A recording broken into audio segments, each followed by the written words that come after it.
تدري أحس إحساس من أشتاق لك، إحساس كلش صعب. شايف من تكون بمرحلة تقول أنا ما يفهمني هسه بس فلان،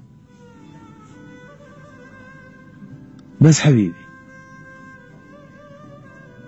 مشكلة ما تلقاه، مشكلة تلقى هواية عالم أشكال وألوان،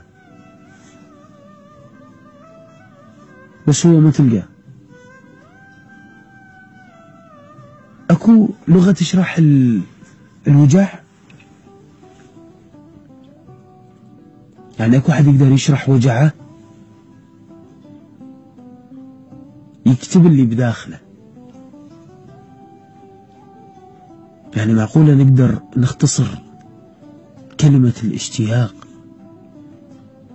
5 أحرف أو 6 أحرف؟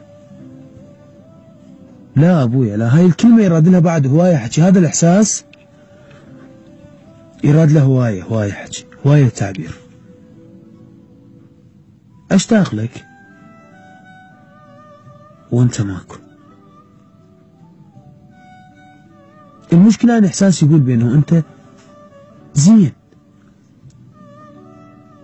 أنت تحبني، بس من تسألني تقول لي زين ليش دا يصير هيك؟ أقول لك والله ما أدري. طيب إذا أنت زين وتحبني ليش دا يصير هيك؟ ما أدري.